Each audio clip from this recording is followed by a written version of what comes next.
queridas, uma alegria poder voltar ao recesso do seu lar e nessa oportunidade para o estudo de quarta-feira. Nós estamos estudando sobre o homem, a queda do homem, a contaminação do pecado na humanidade e estamos trabalhando esse assunto e que tem sido abençoador para mim, que estou estudando e aprendendo, e para os irmãos que estão ouvindo e aprendendo. Hoje, dia 10 de junho, nós estaremos seguindo com o nosso estudo, mais um capítulo, falando sobre a criação da humanidade, queda e contaminação do pecado.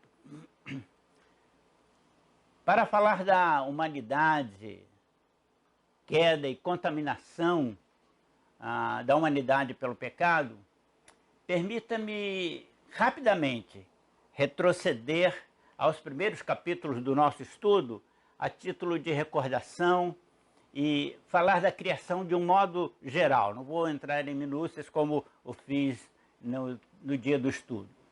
Eu disse no início desse estudo que a primeira fase dos manuscritos hebraicos das Escrituras Sagradas narra a criação com as seguintes expressões: no princípio, criou Deus céus e terra. Durante toda a história da humanidade, profetas de Deus, homens de Deus, mensageiros falando em nome de Deus, têm afirmado reiteradamente esta verdade inconteste.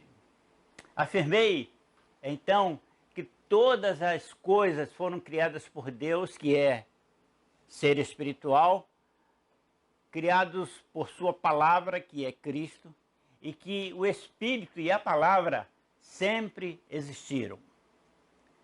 E aí nós temos, repetindo o texto da primeira frase da Bíblia, no princípio criou Deus, falando sobre o Espírito de Deus Criador. E lá no Novo Testamento, no Evangelho de João, capítulo 1, versículo 3, nós temos o registro: no princípio era o Verbo, isto é, era a palavra é Jesus, o Verbo estava com Deus, Jesus estava com Deus, e o Verbo era Deus, Jesus era e é Deus. A Bíblia não tem a preocupação, expliquei isso também, de explicar o universo, e ela também não tem a pretensão de ser lida para informar cientificamente o que Deus reservou e que deve ficar encoberto e só ser conhecido por Ele. E aí citei o texto de Deuteronômio 29. Você pode, em casa, por curiosidade, ler o que está escrito, registrado nesse texto. Deuteronômio 29. O relato bíblico de sentido transcendente e valor permanente concentra-se na Terra, no nosso planeta. A informação, os detalhes, a história é contada focando o nosso planeta, a história humana e o seu destino eterno, mediante a soberana graça e sabedoria do Senhor, o Criador. A geologia aponta para tempos de existência do planeta mais antigos que o surgimento da vida vegetal, da vida animal marinha, da vida alada, da vida terrestre. E isso sobejamente comprovado pelos fósseis achados nas escavações pesquisadoras arqueológicas científicas. A Terra e a vida animal, marinha, etc., existe bem antes do homem, e a nossa história registra a história do homem. O que a Bíblia narra é que no momento da eternidade passada, da eternidade, o Espírito Divino, pela palavra, criou o universo. Gênesis 1. E nele inserida a Terra, o nosso planeta. Depois, o Espírito Divino, soberanamente, movendo-se pela criação, foi organizando, separando, dando luz, clareando, colocando cores, colocando cada coisa em seu devido lugar, criando espécies de vida e nas espécies, as espécimes, até que após todo o planeta estar organizado e com vida, criou o homem. A narrativa de Gênesis declara que plantas e animais vieram à existência pela soberana palavra de Deus, que existiram antes do ser humano e aqui foram colocados para servirem aos propósitos de Deus com relação ao homem. Agora vamos para a criação, capítulo 5.1, criação do homem. O ser humano foi fisicamente construído a partir de elementos da natureza, terra e água, barro, por ação criadora do próprio Deus na segunda metade do chamado sexto dia da criação. A narrativa de Moisés sobre a criação humana diz que Deus juntou o pó da terra, misturou água, fez barro e construiu o corpo físico humano com esse material já pré-existente. E que após construir um corpo com cabeça, tronco, membros e órgãos internos, o Senhor soprou nas narinas do homem o próprio Espírito, dando-lhe vida, tornando-o um ser humano capaz, inteligente, criativo, à sua própria imagem e semelhança. Registro lá no livro de Gênesis, capítulo 2, versículo 7. O fenômeno da criação, já disse em outro capítulo desse estudo, é incompreensível para teólogos, para a ciência e materialistas. Por mais que se pesquise, por mais que se estude o assunto, jamais aqui na Terra se saberá o suficiente como tudo ocorreu.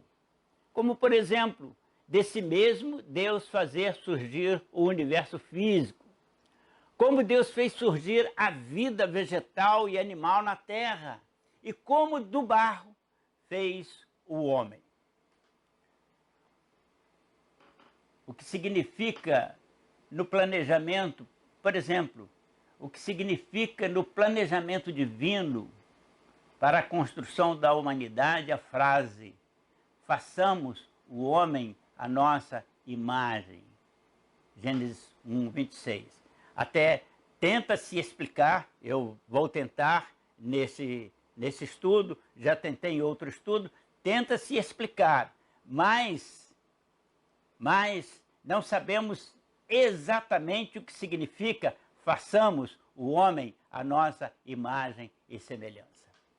As Sagradas Escrituras, apesar de ser a revelação divina, ser ela a palavra de Deus que se revela ao homem, a sua narrativa é feita sempre do ponto de vista do ser humano na terra, pois Deus se revela aos homens através do homem, e estas verdades ele as revelou através de Moisés. Moisés então tinha uma perspectiva da terra, do homem escrevendo coisas que Deus estava lhe revelando, mas ele não podia escrever como Deus, ele escrevia como homem.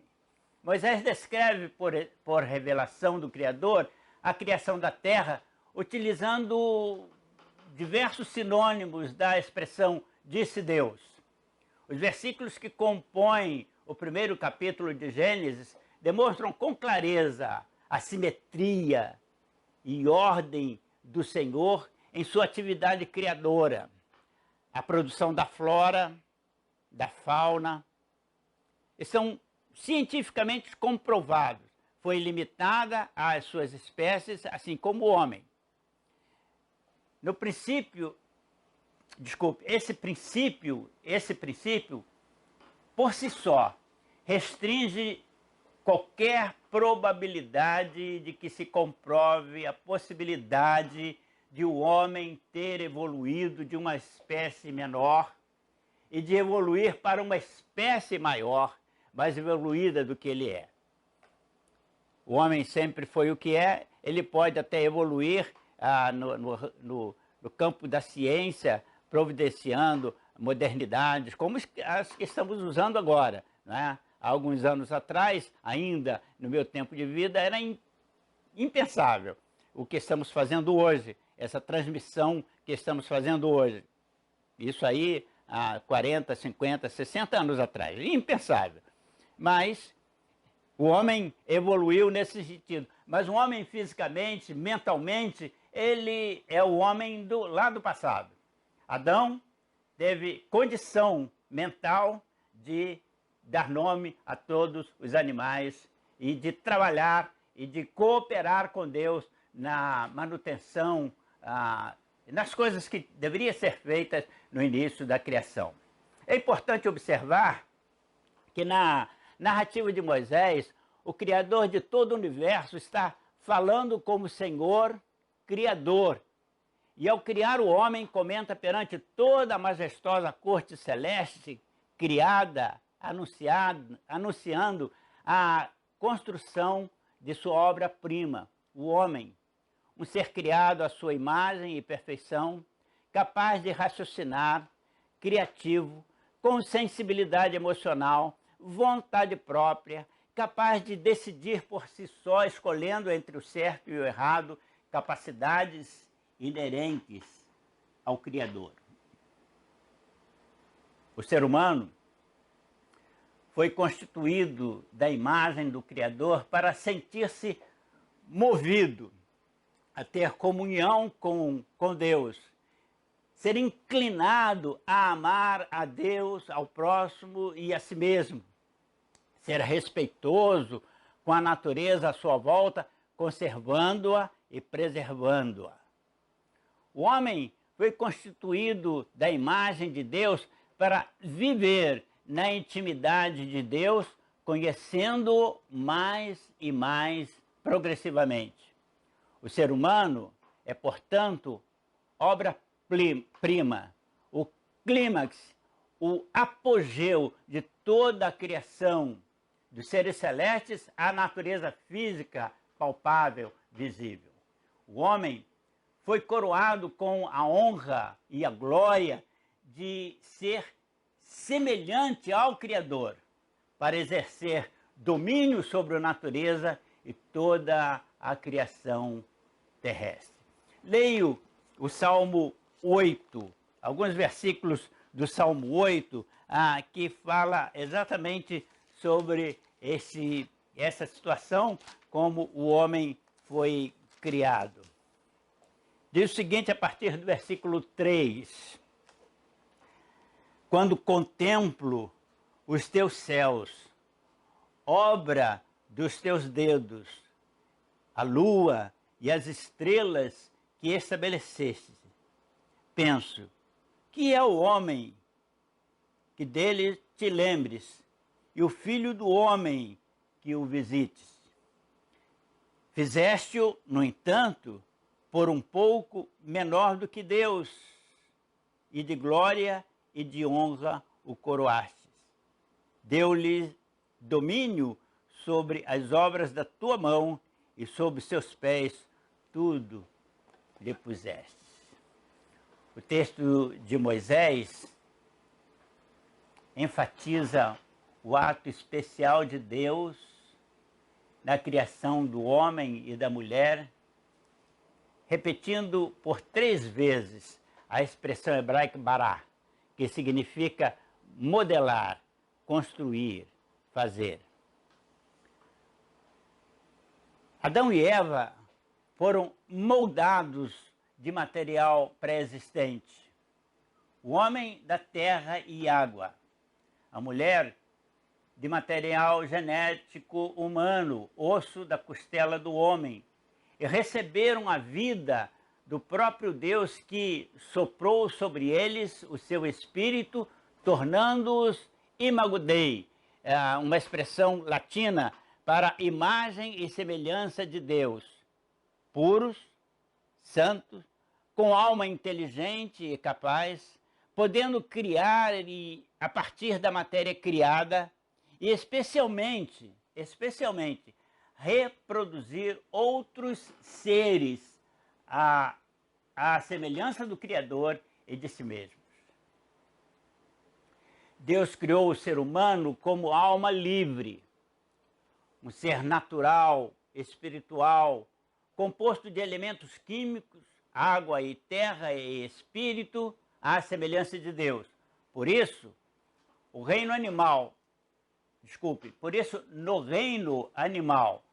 somente o ser humano é capaz de decidir entre o sim e o não. Todos os demais animais estão sujeitos à obediência aos seus instintos naturais, com que foram inicialmente criados há milênios e milênios.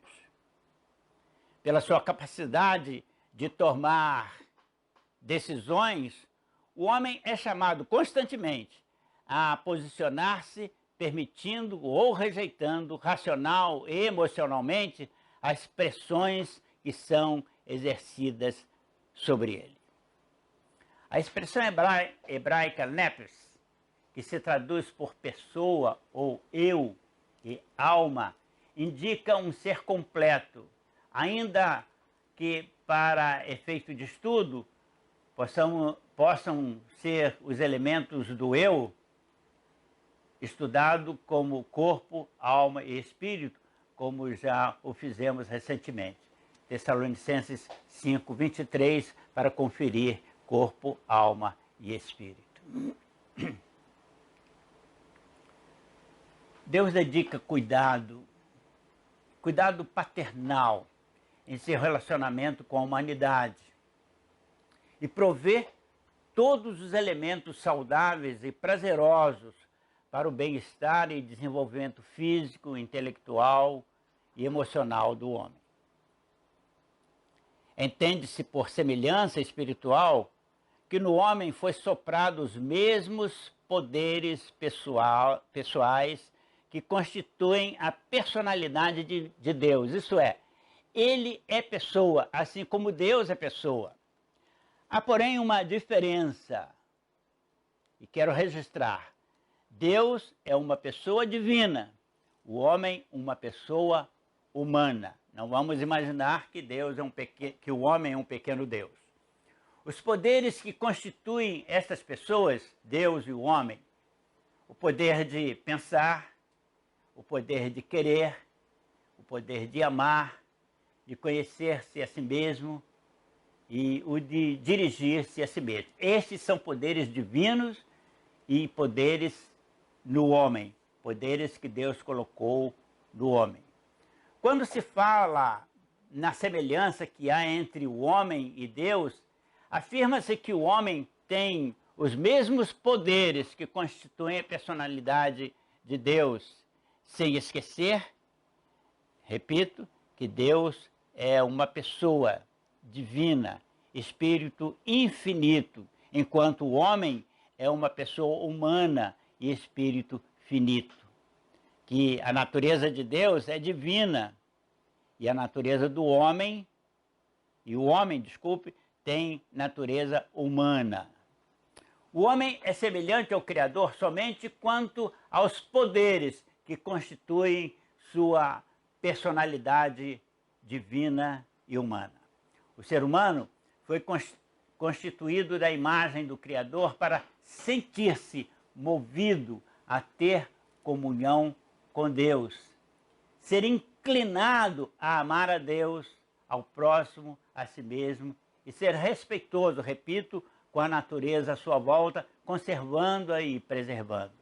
Falemos agora sobre a queda do homem. Já vimos como a formação do homem, a relação do homem em Deus, etc. Agora vamos falar sobre o problema da queda do homem.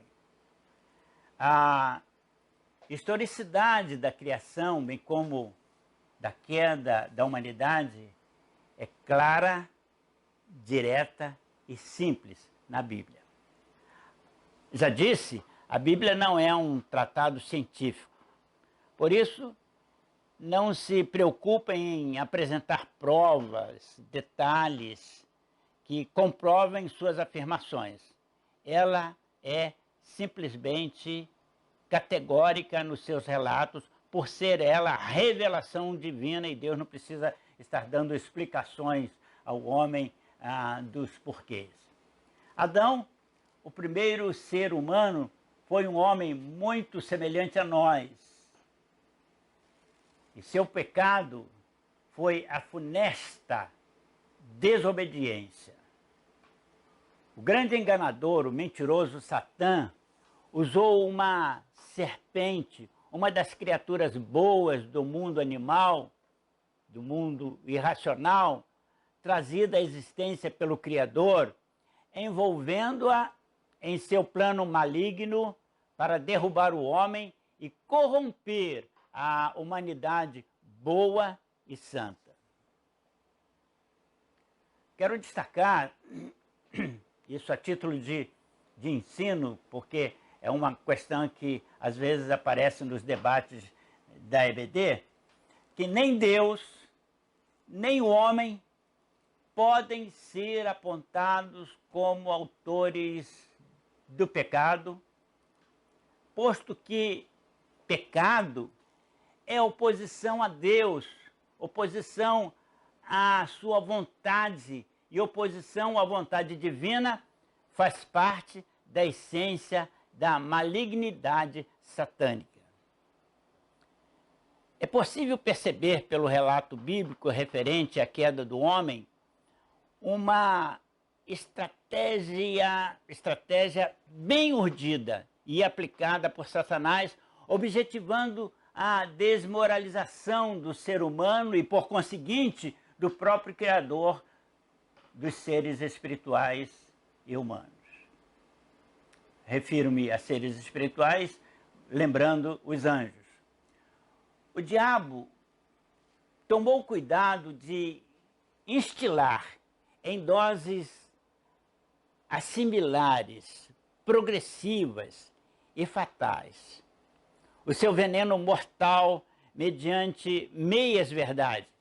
Parênteses, lembro que meia verdade corresponde a uma mentira inteira.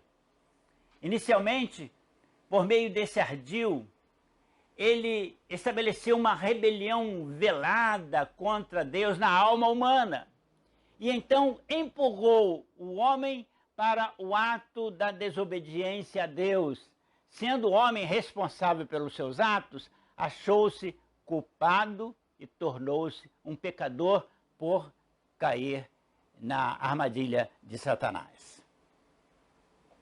O diabo é chamado no livro do Apocalipse, capítulo 12, versículo 9, capítulo 20, versículo 2, já citei esse texto em outras oportunidades, a antiga serpente. E ele é o responsável pelas tentações em nossa alma, levando especialmente o crente a duvidar da veracidade das coisas relacionadas a Deus e em sua palavra, a Bíblia. Ele inocula dúvidas, depois instiga a pessoa a duvidar da exatidão da palavra de Deus, e depois ele age para que a pessoa caia em algum ato de desobediência ou rebeldia. Satanás, no Éden, colocou dúvida na alma da mulher quanto à exatidão da palavra de Deus, quanto à exatidão da ordem divina de Deus. Depois, a mulher, já contaminada com essa situação, foi observar o fruto da árvore. E os olhos dela, que aos olhos delas pareceu ser um fruto bonito, que provocou o seu sentido degustativo. Lembram-se do estudo sobre as janelas da alma? Visão, degustação, tato. Pois é, ela foi, olhou e o seu sentido degustativo, ela sentiu água na boca quando viu aquela fruta. E como toque final, lembrou que já estava plantado na sua alma, de que aquele fruto poderia torná-la igual ao Criador, conhecendo o bem e o mal. O tentador tentou a mulher a afastar-se do Criador. Ser tentado, meu querido, não é pecado. Afastar-se, sair da comunhão, sim. E esse foi o erro da mulher. Após a mulher afastar-se do Criador, da comunhão com o Criador, a sua alma olhar na direção do pecado, a estocada final do maligno na danosa ação do inimigo, conduzindo a mulher para a queda. E ele o fez fazendo um acréscimo ao conteúdo da palavra de Deus, e com esse ardil colocar a mulher na exata posição de assumir como ser humano responsável pelos seus atos a posição de pecar. Quero definir pecado. Pecado, no sentido lato do termo, é o estado mau, o estado doentio da alma. A personalidade decaída da perfeição como fora criada. Pecado, então, em síntese, é o estado mau da alma. Apesar de definirmos o que é pecado, na verdade, não se pode dizer tudo em palavras sobre o que é pecado. A Bíblia descreve pecado como morte. Morte do corpo e do espírito. Deus nos criou para nos movermos, vivermos, existirmos em comunhão com Ele, mas o pecado nos separa de Deus, e separação de Deus é, teologicamente, morte. Morte espiritual. Para vivermos espiritualmente, devemos viver, nos mover, existir em Deus. Disse o Senhor a Adão, capítulo 2, versículo 17, da árvore do conhecimento do bem e do mal não comerás, porque no dia em que dela comer, morrerás. E isto é, perderás a comunhão espiritual comigo. Morrerás espiritualmente. O pecado nos separa de Deus. O pecado nos afasta do convívio espiritual com Deus. O pecado interrompe nossa comunhão com Deus, tira-nos da luz, leva-nos para as trevas. O pecado é o maior inimigo de nossas almas, porque a Bíblia diz que a alma que peca morre. Ezequiel, capítulo 18, versículo 4 e versículo 20, e Romanos 3, 23.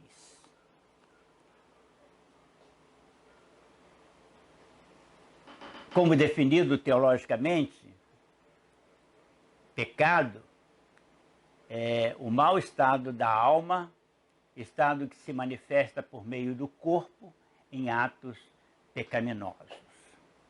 O apóstolo Paulo, ao referir-se a esse mau estado da alma, chamou esse estado de carnal, em contraste com o estado espiritual. Como estudamos na quarta-feira passada, no capítulo anterior, quando falamos sobre a origem do mal, o pecado tem como raiz o egoísmo. O egoísmo é essencialmente esse mau estado da alma. A vaidade, lembrem-se da quarta-feira passada, a vaidade de Lúcifer levou ao egoísmo, o egoísmo degenerou-se em rebelião, aspas, desobediência à missão que Deus lhe dera, e a desobediência é pecado. O princípio fundamental, o princípio que fundamenta o pecado é o egoísmo. Cada pessoa que chega à idade da razão, da responsabilidade, de saber distinguir o certo do errado, passa a ser responsável perante Deus por suas escolhas. E se pratica atos contra a vontade soberana e imutável de Deus, está pecando. A Bíblia diz que ninguém é justo diante de Deus. Salmo 143, versículo 2, esses textos estão aparecendo aí e vocês, por favor, anotem para ler na sua Bíblia. Eu estou tentando ganhar tempo não repetindo. Mas digo, a Bíblia diz que ninguém é justo diante de Deus. Salmo 142, 2. 143, 2. Que não há justo sobre a terra, nenhum sequer.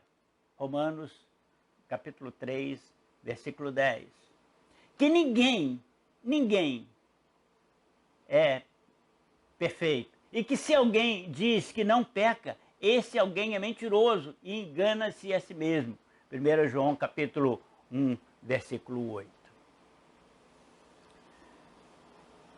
Vamos agora falar, e já indo para a parte final do estudo de hoje, ele continua na próxima quarta-feira, mas vamos falar um pouco sobre a contaminação da raça humana. O pecado na humanidade teve origem num ato voluntário do homem.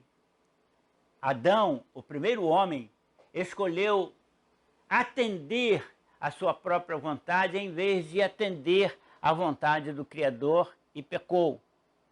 E ao pecar, levou consigo a raça humana, pois, contaminado pelo pecado, Adão e Eva gerariam filhos e filhas pecadores e tendentes a pecar. Romanos, capítulo 5, versículo 12, diz que o pecado entrou no mundo por um homem, e com o pecado a morte. Referência a Adão. Romanos 5, 19, assim como a desobediência de um só homem, Adão, tornou todos pecadores, assim também a obediência de um só homem, Jesus, justificará a muitos. O primeiro homem foi criado bom e perfeito. Todas as tendências de Adão eram para o bem. As suas inclinações da alma eram direcionadas a glorificar a Deus. Adão era um ser livre, independente, senhor da sua vontade.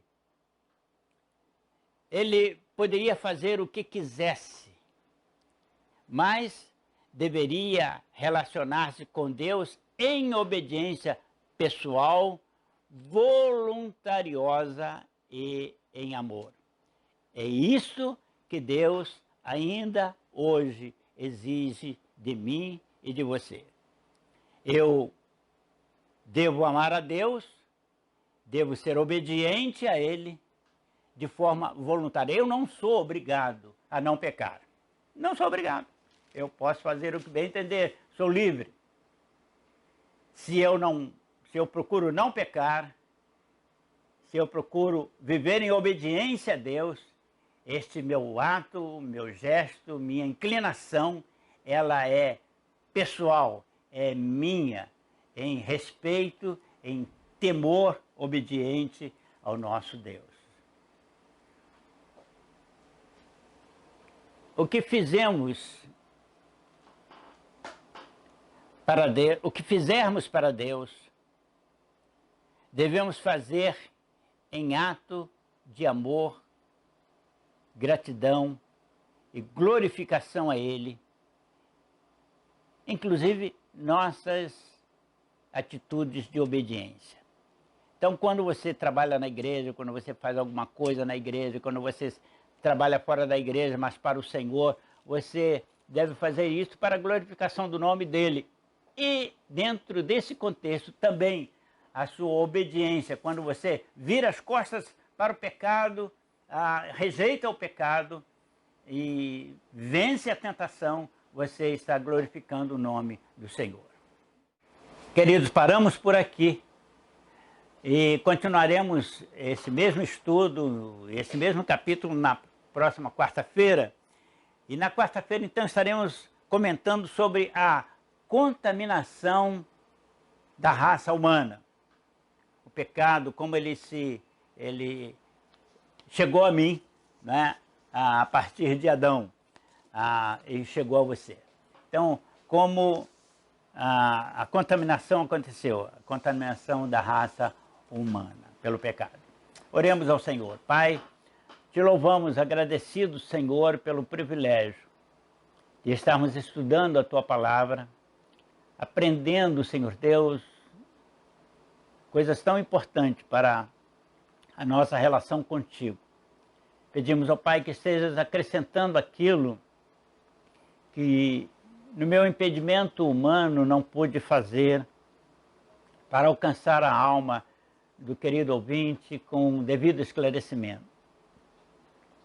Mas como estou falando, Senhor, em o nome do Senhor, e na direção do Teu Espírito, por favor, Senhor, complete no coração dos queridos aquilo que eu não pude fazer.